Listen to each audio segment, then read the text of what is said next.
பொதுத் தேர்வை எதிர்கொள்ளப் போகின்ற மாணவர்களே, உங்கள் அனைவருக்கும் என்னுடைய அன்பான வணக்கங்களை தெரிவித்துக் கொள்கிறேன். எத்தனையோ பள்ளிகள் என்னை பேசுவதற்கு அழைப்பு விடுத்தாலும் நானாக முன்வந்து கண்ணகி நகரில் இந்த குடியரசு தின விழாவில் உங்களோடு என்னுடைய கருத்துக்களை பகிர்ந்து கொள்வதில் மட்டற்ற மகிழ்ச்சி அடைகிறேன். அநேகமாக குடியரசு தின விழாவை கொண்டாடுவதற்கு இதுவே சிறந்த வழிமுறை என்று நான் கருதுகிறேன். இங்கே மாணவர்களை நான் தங்களுடைய ஐயங்களை கேட்கச் சொன்னதன் காரணம் அவற்றை ஒட்டித்தான் விளக்கம் தர வேண்டும் என்பதுதான்.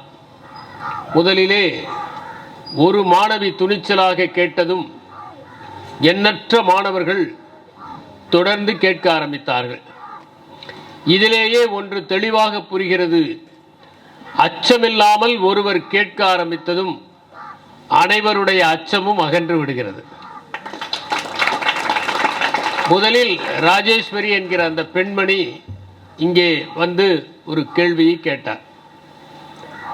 எவ்வளவுதான் நன்றாக படித்தாலும் தேர்வில் சிறந்த மதிப்பெண்களை பெற முடிவதில்லையே, ஏன் என்பதுதான் அந்த கேள்வி. நான் அவருக்கு கூறுவதெல்லாம், பெரும்பாலும் ஆசிரியர்கள் அரையாண்டு தேர்விலோ காலாண்டு தேர்விலோ முழு மதிப்பெண்களை கொடுத்து விட்டால் நீங்கள் எங்கே தன்னிறைவு அடைந்ததாக நினைத்து கொண்டு திருப்தி அடைந்து மேலே படிக்காமல் விட்டுவிடுவீர்களோ என்பதற்காக நன்றாக எழுதினால் கூட 10க்கு 8 கொடுப்பதுதான் அவருடைய வழக்கம். எனவே அதை வைத்து நீங்கள் குறைவாக மதிப்பெண் வாங்குவதாக நினைக்காதீர்கள். ஆசிரியர்களின் ரகசியத்தை இங்கே நான் போட்டு உடைத்ததற்காக அவர்கள் பொறுத்தருள வேண்டும். இரண்டாவதாக, நாம் படிப்பவற்றை எல்லாம் தேர்வு தாளில் எழுதுகிறோமா என்பது ஒரு கேள்வி. மூன்றாவதாக, படித்தது மறந்து போய்விடுகிறது என்பதை பல மாணவர்கள் இங்கே தெரிவித்தார்கள். நகுலன் கூட அதைத்தான் சொன்னார்.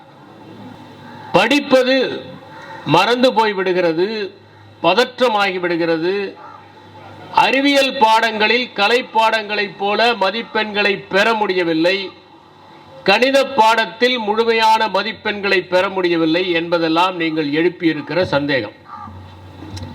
இன்னும் சொல்ல போனால் உங்களுடைய பெரும்பாலான கேள்விகள் 2 செய்திகளைத்தான் தொட்டு நின்றன.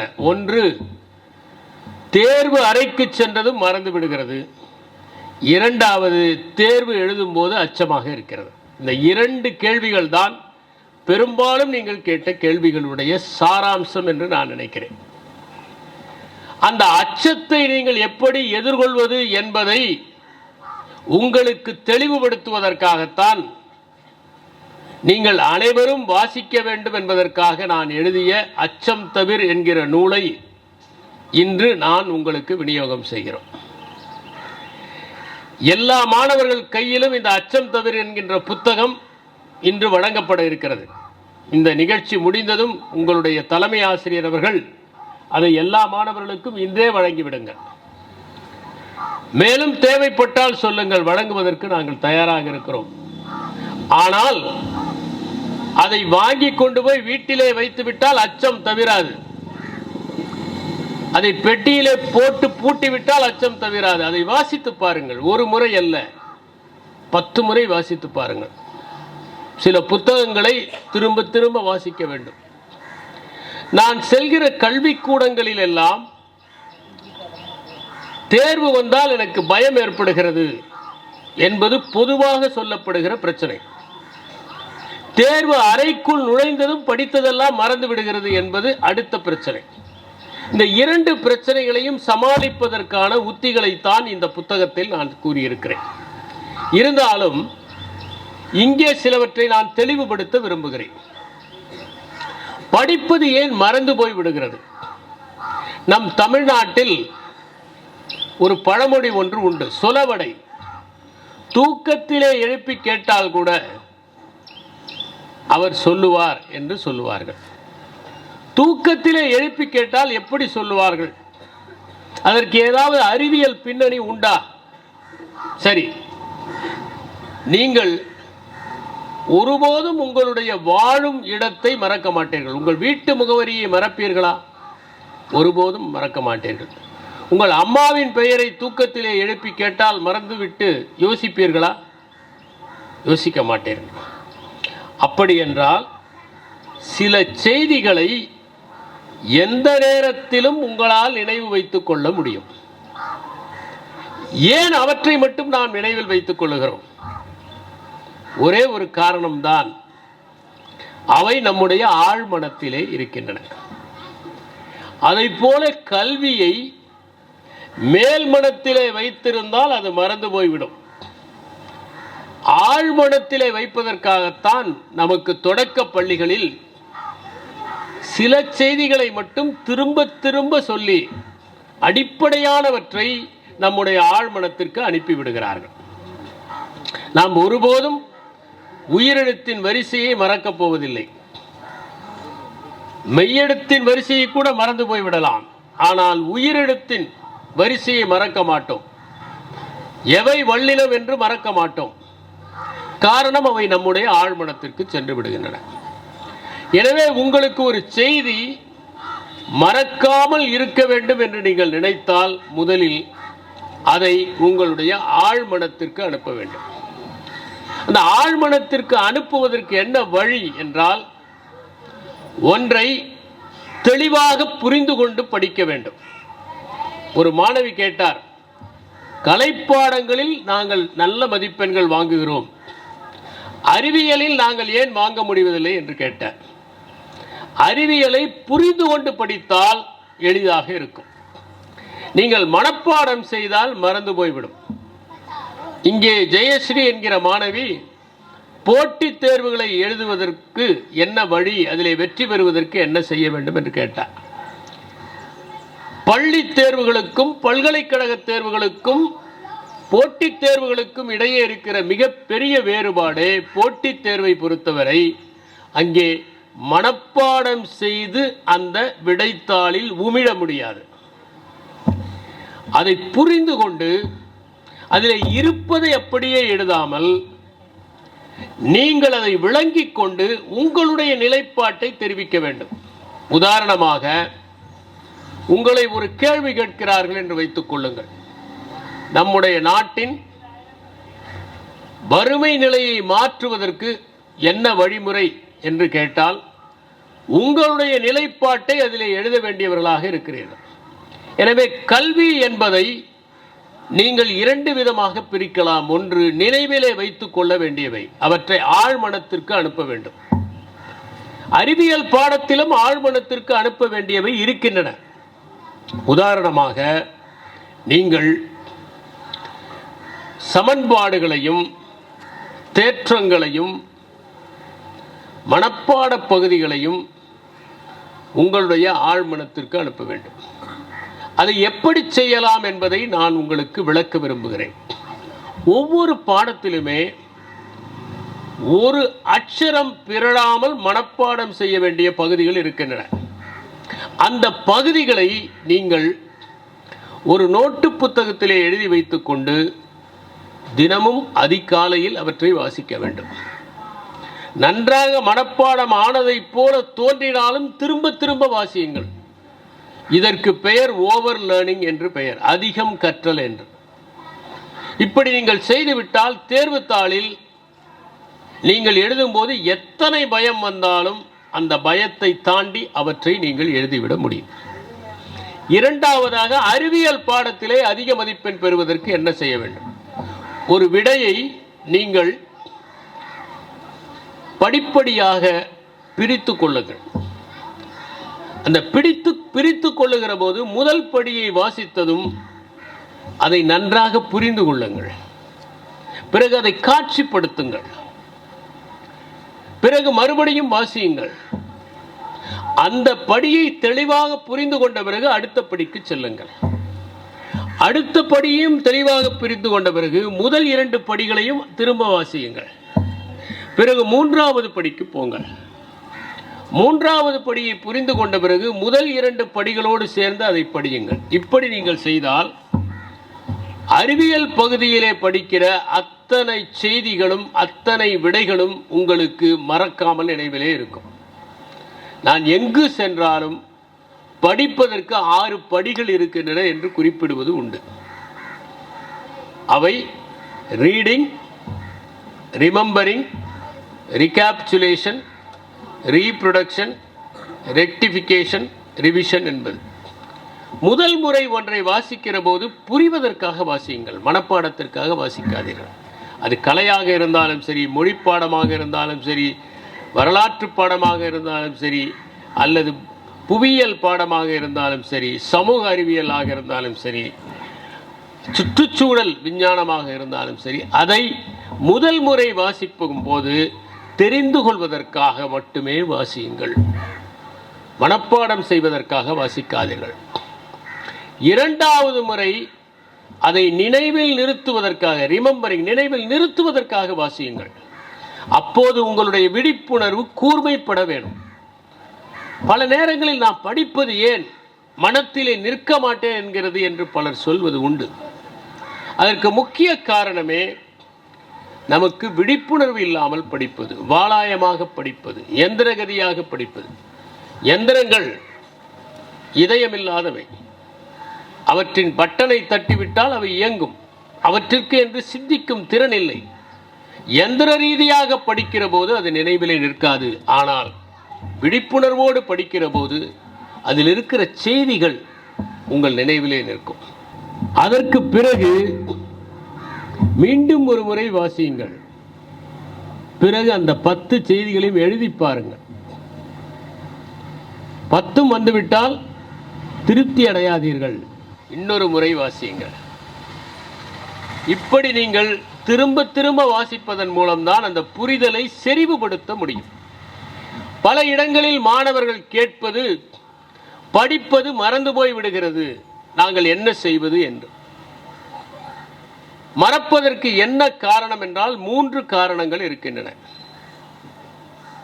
ஒன்று டிகே த்ரூ டிஸ்யூஸ், இரண்டாவது டிஸ்இன்ட்ரெஸ்ட், மூன்றாவது டிஸ்ட்ராக்ஷன். நீங்கள் படிக்கிற போது சிலவற்றை படித்துவிட்டு வெகு நாட்கள் திரும்பி வாசிக்காமல் விட்டுவிட்டால் அவை மறந்து போய் விடுவதற்கான வாய்ப்புகள் இருக்கின்றன. அதனால் நீங்கள் வாரத்தில் 5 நாட்கள் 6 நாட்கள் படிப்பதை வார இறுதியில் ஒரு முறை திருப்பி வாசிக்க வேண்டும். எப்படி வாசிப்பது? இவற்றை இன்னும் 1 மாதம் இருக்கிறது. இந்த 1 மாத காலத்தில் நீங்கள் புதிதாக எதையும் வாசித்து விட முடியாது. அதற்கான வாய்ப்புகள் குறைவு. ஏற்கனவே படித்தவற்றை நன்றாக வாசிப்பதற்காக ஒவ்வொரு நாளும் என்ன வாசிப்பது என்பதற்கு ஒரு அட்டவணை தயாரித்து மொத்த பாடத்திட்டத்தையும் அதில் முழுமை பெறுமாறு படித்து விடுங்கள். இன்னும் சொல்ல போனால் இனி நீங்கள் 1 நிமிடத்தை கூட அனாவசியமாக வீணடிக்க கூடாது. ஒவ்வொரு நிமிடத்தையும் நீங்கள் படிப்பதன் மூலம் முதலீடு செய்ய வேண்டும். இரண்டாவது முக்கியமானது, நீங்கள் அட்டவணையை தயாரிக்கிற போது தொடர்ந்து ஒரே பாடத்தை படிக்கிற மாதிரி அட்டவணையை தயாரித்தால் உங்களுடைய கிரகிக்கிற சக்தி குறைந்துவிடும். எனவே 2 மணி நேரம் இயற்பியல் படித்தால் அடுத்த 2 மணி நேரம் உயிரியல் படிங்கள், அடுத்த 2 மணி நேரம் வேதியியல் படிங்கள், அடுத்த 2 மணி நேரம் நீங்கள் கணிதம் போட்டு பாருங்கள். இங்கே ஒரு மாணவி கணிதத்தில் முழு மதிப்பெண்கள் பெற முடியவில்லையே ஏன் என்று கேட்டார். கணிதத்தில் முழு மதிப்பெண்கள் பெறுவதற்கு ஒரே ஒரு வழி, திரும்ப திரும்ப போட்டு பார்த்து கொண்டே இருக்க வேண்டும். எத்தனை கோணங்களில் கேட்டாலும் விடையளிக்கிற அளவிற்கு நாம் நிபுணத்துவத்தை பெற்றால் கணிதத்தில் முழு மதிப்பெண்களை பெற முடியும். கணிதத்தில் ஒரு முறை அந்த சமன்பாடை பயன்படுத்தி நாம் ஒரு கணிதத்தை போட்டுவிட்டால் முடிந்து விட்டது என்று நினைக்கக்கூடாது. அது பல்வேறு விதங்களில், சில நேரங்களில் சற்று சுற்றி கேட்பதற்கான வாய்ப்புகள் இருக்கின்றன. அப்படி கேட்டாலும் விடையளிக்கிற அளவிற்கு நீங்கள் தயாராக இருக்க வேண்டும். உங்களுக்கு ஒரு நீல வரைபடம் ஒன்று கொடுத்திருப்பார்கள். அந்த நீல வரைபடத்தில் ப்ளூ பிரிண்ட், அதன்படி எந்த பகுதியில் வினா வரும், எப்படிப்பட்ட வினா என்பது தெளிவாக இருக்கும். அதை உங்களுடைய ஆசிரியர் பெருமக்கள் உங்களுக்கு கற்றுத் தந்திருப்பார்கள். அந்த அடிப்படையில் நீங்கள் கேள்விகளை பாருங்கள். இன்னும் உங்களுக்கு தெளிவுபடுத்த விரும்பினால், கடந்த 3 ஆண்டுகளாக என்ன வினாக்கள் பள்ளி இறுதித் தேர்வில் கேட்கப்பட்டன என்பதை இங்க இருக்கிற ஆசிரியர் பெருமக்கள் ஒரு முறை உங்களுடைய மாணவர்களோடு விவாதியுங்கள். பெரும்பாலான நேரங்களில் நாம் அந்த விடைத்தாளை திருத்துகிறோமே தவிர, எப்படி ஒரு விடையை செம்மையாக அளிக்க முடியும் என்பதற்கான மாதிரி விடைகளை நாம் தருவதில்லை. எனவே மாணவர்களுக்கு எப்படி விடையளிக்க வேண்டும் என்ற வினாவிற்கு என்பது தெரிவதில்லை. அவர்கள் படித்ததை அப்படியே கொண்டு வந்து கொட்டி விடுகிறார்கள். நீங்கள் 2 வகுப்புகளாவது அந்த மாதிரி வினாத்தாள்களை, சென்ற ஆண்டு கேட்கப்பட்ட வினாக்களை, அதற்கு முந்தைய ஆண்டு கேட்கப்பட்ட வினாக்களை எடுத்துக்கொண்டு அந்த வினாக்களுக்கு எவ்வாறு பதிலளித்தால் முழுமையான மதிப்பெண்களை இவர்கள் பெற முடியும் என்று விளக்கி சொல்லுங்கள். அது இவர்களுக்கு மிகப்பெரிய வெளிச்சத்தை ஏற்படுத்தும் என்பதை நான் உறுதியாக கூற முடியும். எனவே முதலில் நீங்கள் படிப்பதை மறப்பதற்கான காரணம், தொடர்ந்து ஒன்றை வாசித்தால் தான் நினைவிலே இருக்கும். ஒரு உதாரணம் சொல்லுகிறேன். உங்களுடைய தோழர் ஒருவர் 5 ஆண்டுகளுக்கு முன்னால் உங்களோடு படித்தார். அவருடைய கைபேசி எண் உங்களுக்கு நினைவிலே இருக்கும். ஏனென்றால் தினமும் அதை பயன்படுத்துவீர்கள். 3 ஆண்டுகளுக்கு முன்பு அவர் வேறு ஊருக்கு மாறுதலாகி சென்று விட்டார். இப்போது அந்த எண் ஞாபகத்தில் இருக்குமா? ஒருபோதும் ஞாபகத்தில் இருக்காது. ஏனென்றால் தொடர்ந்து பயன்படுத்தினால் அது நினைவிலே இருக்கும். தொடர்ந்து பயன்படுத்தாவிட்டால் அது நம் நினைவை விட்டு அகன்றுவிடும். இரண்டாவதாக, படிப்பதற்கு நீங்கள் உங்கள் வீட்டில் எந்தவித கவனச்சிதறலும் இல்லாத ஓரிடத்தை தேர்ந்தெடுத்துக் கொள்ளுங்கள். அங்கே எந்த சப்தமும் இருக்கக்கூடாது.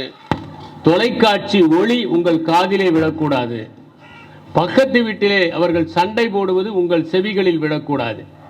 அப்படிப்பட்ட ஓர் இடத்தை தேர்ந்தெடுத்து அந்த இடத்தில் நீங்கள் சென்று அமர்ந்தாலே படிக்கத்தான் வேண்டும் என்கின்ற ஒருவித சுய மனோவசியத்தை செய்து கொள்ளுங்கள்.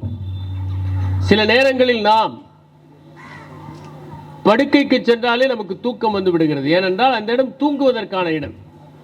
அதை போல நீங்கள் படிப்பதற்கான ஓர் இடத்தை தேர்ந்தெடுத்துக் கொண்டு அங்கே சென்று அமர்ந்தாலே படிப்பதுதான் உங்களுக்கு தெரிய வேண்டும். நீங்கள் உங்களுடைய மிடுக்கு பேசிகளை எல்லாம் ஒரு நாளைக்கு அரை மணி நேரத்திற்கு இந்த தேர்வு முடியும் வரை பயன்படுத்தக்கூடாது என்று மன உறுதி எடுத்துக்கொள்ளுங்கள். அப்படி கவனச்சிதறல் இல்லாமல் நீங்கள் வாசிப்பது முக்கியம். 3வது, ஆர்வத்தோடு படியுங்கள். படிக்கிற போது புத்தகத்தோடு தவழுங்கள், காட்சிப்படுத்தி படியுங்கள். அவ்வாறு நீங்கள் காட்சிப்படுத்தி படித்தால் உங்களுடைய தேர்வு அறையில் நீங்கள் அந்த விடை எழுதுகிற போது அந்த காட்சிகள் எல்லாம் வரும். சில நேரங்களில் நாங்கள் பள்ளியிலே படிக்கிற போது, தேர்வு எழுதுகிற போது எப்படி புத்தகத்தில் கொடுத்திருக்கிறார்களோ அப்படியே அந்த செய்திகள் நினைவுக்கு வரும். இதற்கடுத்து அடுத்தது இது, இதற்கடுத்தது இது என்று வரிசைப்படுத்துகிற அளவிற்கு அந்த செய்தியை படிக்கிற விதமே மனத்திலே பதிந்து கொள்ளும். இப்படி நீங்கள் இந்த 3 உத்திகளை கையாளுங்கள். ஆர்வத்தோடு படியுங்கள், கவனச்சிதறல் இல்லாமல் படியுங்கள். 3வதாக, படித்தவற்றை திரும்ப திரும்ப வாசிப்பதற்கு பழகிக் கொள்ளுங்கள். அதற்கு உங்களுடைய வார இறுதிகளை பயன்படுத்திக் கொள்ளுங்கள். முதலில் ஒரு அட்டவணை இன்றே தயாரியுங்கள். நாளையிலிருந்து என்னென்ன பாடங்களை படிக்கப் போகிறீர்கள், ஒவ்வொரு பாடத்தையும் 2 மணி நேரம் ஒதுக்கி எந்த தலைப்பை படிக்கப் போகிறீர்கள் என்று. இவை அனைத்தையுமே உங்களுடைய திட்டத்தில் இருக்கிற அனைத்து தலைப்புகளையுமே நீங்கள் ஒரு 20-25 நாட்களுக்குள் முழுமையாக படித்து விடுகிற அளவிற்கு நீங்கள் அட்டவணையை தயார் செய்யுங்கள். அப்படி படித்தால்தான் நீங்கள் தேர்வை வெற்றிகரமாக எழுத முடியும். நிறைய பேர் சொன்னார்கள், எனக்கு அச்சம் வருகிறது என்று. அச்சம் வருகிறது என்றால் அதற்கு மிகப்பெரிய காரணமே நாம் படித்ததில் நமக்கு நம்பிக்கை இல்லாததுதான். நான் பல இடங்களில் சொல்வது, இந்த அச்சத்தை விளக்குவதற்குத்தான் உங்களுக்கு மாதிரி தேர்வுகளை எழுத வைக்கிறார்கள். மாதிரி தேர்வுகளை எழுதுகிற போது தயவு செய்து அதை நீங்கள் அசல் தேர்வு போல நினைத்து கொண்டு எழுதுங்கள். அதை எப்படி நீங்கள் பள்ளியின் பொது தேர்வை எதிர்கொள்வீர்களோ அந்த அளவிற்கு தீவிரமாக அதை எதிர்கொள்ளுங்கள். அதை எழுதுவதே உங்களை அச்சத்திலிருந்து விடுவிப்பதற்காகத்தான். எனவே அந்த தேர்வையை இறுதி தேர்வாக நினைத்து கொண்டு நீங்கள் எழுதுவதற்கு முயற்சி செய்ய வேண்டும். ஒரு சின்ன உதாரணம் சொல்லுகிறேன். ஒருவன் அம்பு எய்து கொண்டிருப்பதை பார்த்தார் ஒருவர். அம்பு எய்தி முடித்த பிறகு அவன் எய்திய அம்புகளை எல்லாம் அவர் காண நேர்ந்தது. எங்கெல்லாம் வட்டம் இருக்கிறதோ அந்த வட்டத்திற்குள் சரியாக அது மையப்பகுதியில் அந்த அம்பு சென்று பாய்ந்திருந்தது. இதுபோல் அம்பு எய்வது கடினம். ஏனென்றால் வட்டத்திற்குள் நடு பகுதிக்கு அதுவும் புள்ளி, அந்த புள்ளி தவறாமல் அந்த அம்பு எய்யப்பட்டிருந்தது. அவனிடம் அவர் கேட்டார், எப்படி இவ்வாறு நீ அம்பு எய்கிறாய் என்று. அவன் சொன்னான், தொடக்கத்தில் நான் அம்பு எய்தால் அது தாறுமாறாக போகும், பிறகு எப்படி இப்படி சரியாக நீ அம்பு எய்ய முடிகிறது? பிறகு ஒரு நாள் பார்த்தேன், எனக்கு தன்னம்பிக்கை வர வேண்டும் அல்லவா, அதனால் முதலில் அம்பு எய்துவிட்டு பிறகு நான் வட்டத்தை போட ஆரம்பித்தேன். ஆனால் நாளடைவில் என்னால் அந்த மையப்பகுதிக்கு அம்பு எய்ய முடியும் என்கிற நம்பிக்கை ஏற்பட்ட காரணத்தால் நான் இப்போது சரியாக அம்பை எய்கிறேன் என்று குறிப்பிட்டார். யாரிடம் அச்சம் இல்லையோ அவர்கள்தான் எல்லாவற்றிலுமே வெற்றி பெற முடியும். இங்கே போட்டித் தேர்வை பற்றி ஒருவர் கேட்டார். ஜெயஸ்ரீ என்கிற மாணவி, போட்டித் தேர்வை எழுத வேண்டும் என்றால் முதலில் நீங்கள் நிறைய வாசிக்க வேண்டும், அகலமாக வாசிக்க வேண்டும், அவற்றை பல கோணங்களில் ஆராய வேண்டும். மனப்பாடம் செய்தால் போதாது, அச்சமில்லாமல் நீங்கள் அந்த தேர்வை எதிர்கொள்ள வேண்டும். உங்களுடைய கருத்துக்களை தெளிவாக உரைக்க வேண்டும். அதை மக்கள் ஏற்றுக்கொள்கிறார்களா இல்லையா என்று கவலைப்பட வேண்டியதில்லை. ஆளுமை தேர்வில் கூட நீங்கள் எது சரி என்று நினைக்கிறீர்களோ அதை சரியாக சொல்ல வேண்டும். அப்போதுதான் வெற்றி பெற முடியும்.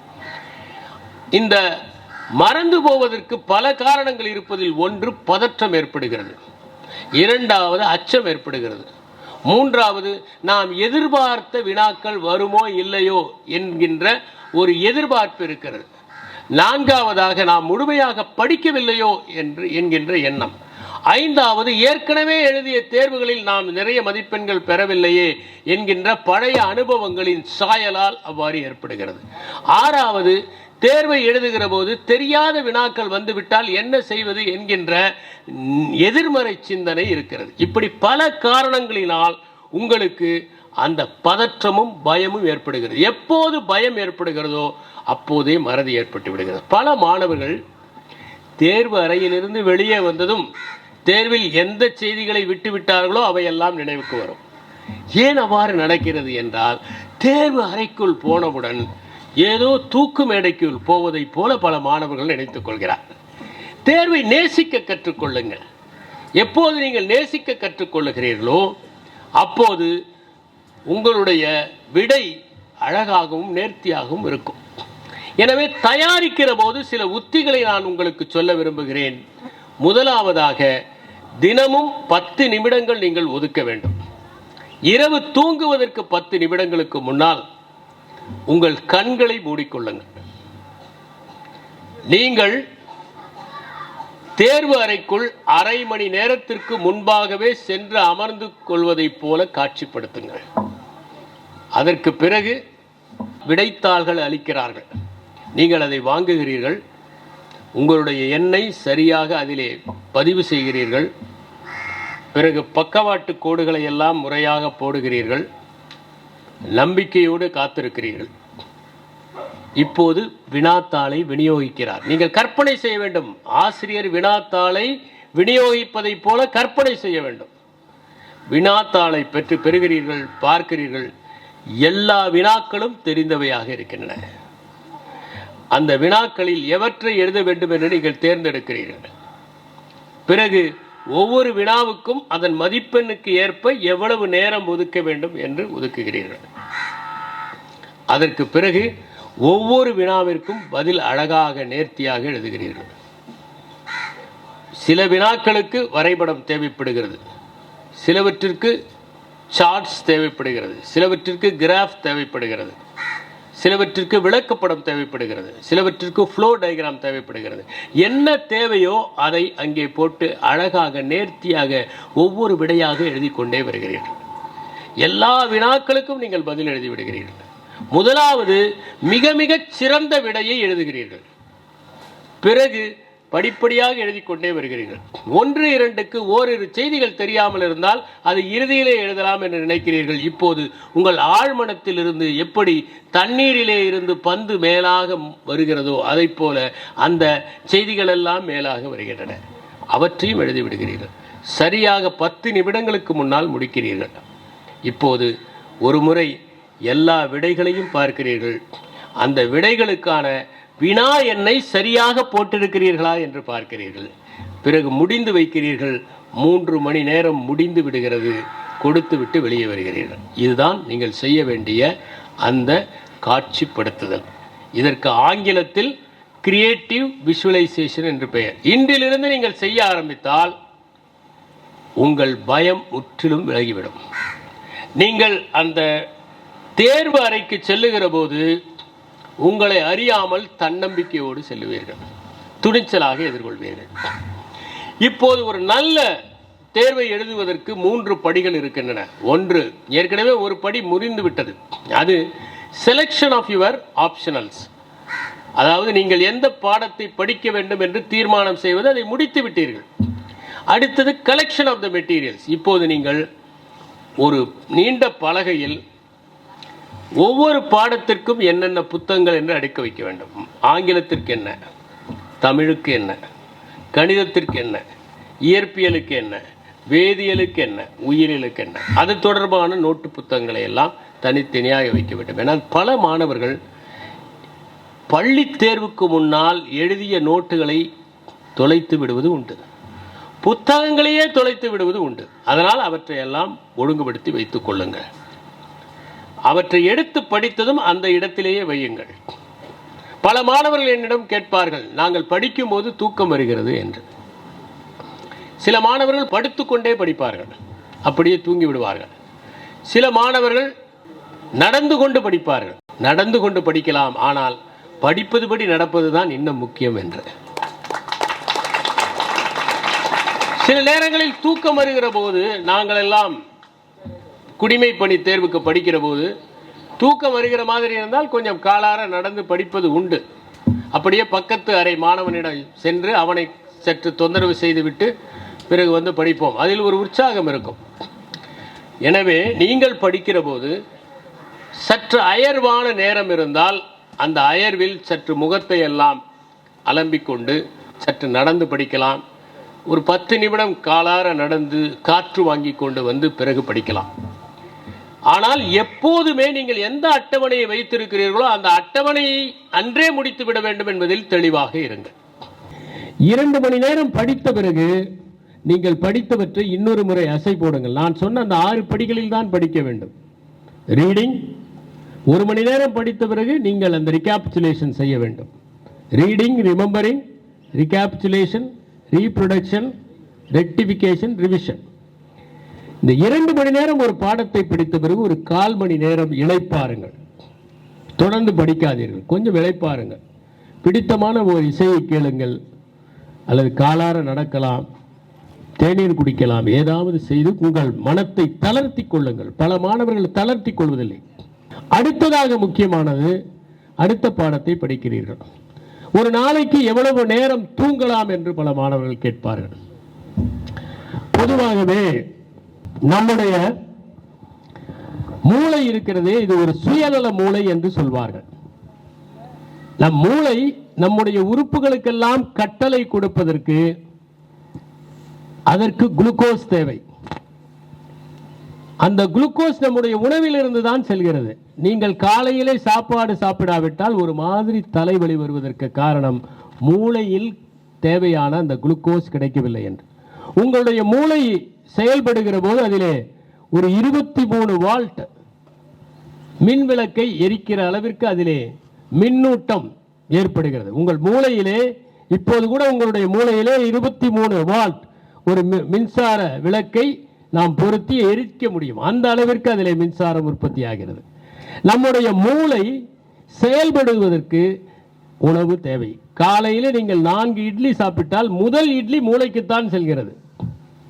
எனவே நீங்கள் சாப்பிடாமல் இருந்தால் தலைவலி வரும். எனவே 3 வேளையும் நீங்கள் சாப்பிடுவது முக்கியம். அதிலும் அதிகம் எண்ணெய் இல்லாத பொருளாக சாப்பிடுங்கள். வெளியே இருக்கிற உணவை சாப்பிட்டால் கடைசி நேரத்தில் வயிற்றுப்போக்கு ஏற்படலாம். முடிந்த அளவு வீட்டிலே இருந்து உணவை சாப்பிடுவது நல்லது. அதோடு புரதச்சத்து உள்ளதை சாப்பிடுவது நல்லது. வெயில் காலம் தொடங்க போகிறது உங்கள் தேர்வின் போது என்பதால் மோர், இளநீர் போன்றவற்றை சாப்பிட்டால் கண்கள் வெப்பமாகாமல் இருக்கும். இன்னொரு பயிற்சி இருக்கிறது. உங்களுடைய கண்களை மூடி இந்த உள்ளங்கையால் 5 நிமிடத்திற்கு நீங்கள் செய்தால், 2 மணி நேரம் படித்த பிறகு 5 நிமிடங்களுக்கு 2 கைகளை வைத்து உள்ளங்கையை வைத்தால் அதற்கு பெயர் பாம் தெரப்பி என்று பெயர். உங்கள் கண்கள் குளுமை அடைந்துவிடும். அடுத்ததை படிக்கிற போது ஆரோக்கியமாக படிக்க முடியும். இதுதான் அந்த பாம் தெரப்பி என்கின்ற ஒன்று. 2 மணி நேரம் படித்த பிறகு நீங்கள் செய்தால் உங்கள் கண்களுக்கு அது மிகவும் நல்லது. அடுத்தது முக்கியமானது, நீங்கள் படிக்கிற போது, இதுக்கு தேர்வுக்கு தயாரிக்கிற போது நான் சொன்னதை போல சுழற்சி முறையிலே படியுங்கள். குறைந்தது 6 மணி நேரம் படிப்பது நல்லது. அதற்கு மேல் படித்தால் அயற்சி அடைந்து விடுவீர்கள். மூளையில் அடுத்த முக்கியமான பங்கு, நமக்கு பல்வேறு நினைவாற்றல்கள் இருக்கின்றன. ஒன்று ப்ரொசீஜரல் மெமரி. உதாரணமாக நீங்கள் சைக்கிள் ஓட்டுவது ஒரு ப்ரொசீஜரல் மெமரி. சைக்கிளை 5வது படிக்கிற போது ஒருவன் ஓட்டினால் அதற்கு பிறகு 50வது வயதில் கூட மறுபடியும் ஓட்ட முடியும். அது மறக்கவே மறக்காது. அதுதான் ப்ரொசீஜரல் மெமரி. அதனால்தான் அறிவியல் பாடங்களில் உங்களுக்கு செயல்முறை வகுப்புகள் இருக்கின்றன. ஒரு முறை செய்துவிட்டால் மறக்கவே மறக்காது என்பதுதான். நீச்சல் மறக்குமா? மறக்காது. சைக்கிள் மறக்காது. ஆனால் 5ஆம் வகுப்பிலே நீங்கள் படித்த ஒரு பாடம் உங்களுக்கு மறந்து போய்விடும். 6ஆம் வகுப்பிலே படித்த ஒரு பாடம், மீனுடைய ஜீரண உறுப்புகள் என்ன என்று கேட்டால் மறந்து போய்விடும். காரணம், அவை ஞாபகத்தில் இருக்கக்கூடிய தகவல்கள், ஆனால் இவை செய்து பார்க்கின்றவை. அதனால்தான் நாங்கள் சொல்லுவது, அறிவியலை பொறுத்தவரை செய்முறை வகுப்புகளை நீங்கள் ஒழுங்காக கவனித்தால் போதும். அது எளிதில் உங்களுக்கு புரியக்கூடிய திறனை கொடுத்துவிடும். எனவே விழிப்புணர்வோடு இருப்பது மிகவும் முக்கியம் என்பதை நினைவில் வைத்துக் கொள்ளுங்கள். இப்படி நீங்கள் படித்து நான் சொன்னதைப் போல காட்சிப்படுத்துதலை செய்து, நான் சொன்னதைப் போல ஓவர் லேர்னிங்கை நீங்கள் செய்தால் தேர்வுக்கு தயாராகி விடுவீர்கள். இப்போது தேர்வில் எவ்வாறு எழுதுவது என்பது முக்கியம்.